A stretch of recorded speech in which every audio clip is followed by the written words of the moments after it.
জুলাই গণঅভ্যুত্থানে ক্ষমতা হারানো আওয়ামী লীগ এখন রাজনৈতিক পুনর্গঠনের চেষ্টা করছে। কার্যক্রম নিষিদ্ধ ঘোষিত দলটির নেতারা ভারতে নির্বাসিত জীবনযাপন করছেন। নানা কৌশলে ফের রাজনীতিতে সক্রিয় হয়ে দেশে ফেরার প্রস্তুতি নিচ্ছেন। ভারতের সংবাদ মাধ্যম দ্য স্ক্রলে প্রকাশিত এক বিস্তৃত প্রতিবেদনে উঠে এসেছে এসব তথ্য। আওয়ামী লীগের সাবেক সংসদ সদস্য ও হৃদরোগ বিশেষজ্ঞ ডাক্তার হাবিব মিল্লাত 2024 সালের অক্টোবরে ছাত্রদের নেতৃত্বে ঢাকায় শুরু হওয়া গণ আন্দোলনের সময় 7 সপ্তাহ ঢাকায় লুকিয়েছিলেন। পরে সীমান্ত পেরিয়ে কলকাতায় আশ্রয় নেন তিনি। তার ভাষায়, পালিয়ে যাওয়ার সময় তিনি গাড়ি, মোটরসাইকেল ও হেঁটে 22 ঘন্টায় সীমান্ত অতিক্রম করেন। কলকাতায় পৌঁছেও শুরুতে চরম দুর্ভোগ পোহাতে হয় তাকে। কোনো অর্থ না থাকায় 4 রাত মাটি ঘুমাতে হয়েছিল। হাবিব মিল্লাত 2007 সালে স্কটল্যান্ডের চিকিৎসা পেশা ছেড়ে আওয়ামী লীগে যোগ দিয়ে দেশে ফেরেন। 2024 সাল পর্যন্ত 2 মেয়াদে সংসদ সদস্য ছিলেন। নির্বাচনে কলকাতায় তিনি স্ত্রী সহ ভাড়া নেওয়া এক অ্যাপার্টমেন্টে থাকেন।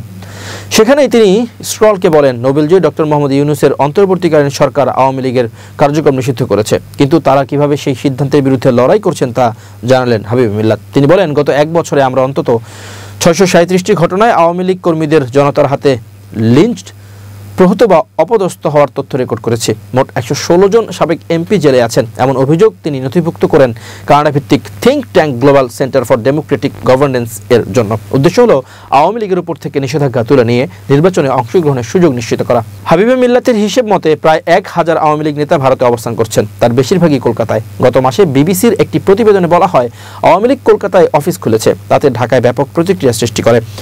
বাংলাদেশের পররাষ্ট্র মন্ত্রণালয় একে বাংলাদেশের বিরুদ্ধে স্পষ্ট অবমাননা বলে অভিহিত করে। দিল্লি পাল্টা প্রতিক্রিয়া জানায়, প্রতিক্রিয়াটি ভুল ব্যাখ্যা করা হয়েছে। কলকাতায় থাকা আওয়ামী লীগ নেতারা জোর দিয়ে প্রতিবেদনটি অস্বীকার করেন। হাবিব মিল্লাত বলেন, আমরা সামাজিক প্রাণী। 5-7 জন একসঙ্গে আড্ডা দিলে তাকে অফিস আড্ডা বলা যায় না। অফিস থাক বা না থাক, কলকাতার ক্যাফেতে প্রায় তারা দেখা করেন। আবার ভার্চুয়াল বৈঠকে সীমান্ত পারের কর্মীদের সঙ্গে যোগাযোগ রাখেন। কেউ কেউ দিল্লি গিয়ে হাসিনার সঙ্গে সাক্ষাৎ করেছেন। তারা 2026 সালের ফেব্রুয়ারির নির্বাচনের আগেই দেশে ফেরার পরিকল্পনা করছেন। মিল্লাত আত্মবিশ্বাসী যে যদি আওয়ামী লীগকে নির্বাচনে অংশগ্রহণের সুযোগ দেওয়া হয়, তবে তাদের সাংগঠনিক শক্তি কাজে লাগিয়ে উল্লেখযোগ্য ভোট পাবে। কিন্তু আওয়ামী লীগের প্রতিদ্বন্দ্বী দলগুলো একেবারেই চায় না দলটি আবার প্রতিদ্বন্দ্বিতা করুক। ন্যাশনাল সিটিজেন পার্টি এবং বিএনপি উভয়ই আওয়ামী লীগকে ফ্যাসিস্ট আখ্যা দিয়েছে। ন্যাশনাল সিটিজেন পার্টির সারওয়াত তুষার বলেন, আওয়ামী লীগের নির্বাচনে অংশ নেওয়ার কোনো সম্ভাবনা নেই। অন্যদিকে বিএনপির রুহুল কবির রিজভী আওয়ামী লীগের অতীত শাসনকে তুলোধুনো করে এর নেতাদের দৃষ্টান্তমূলক শাস্তি দাবি করেন।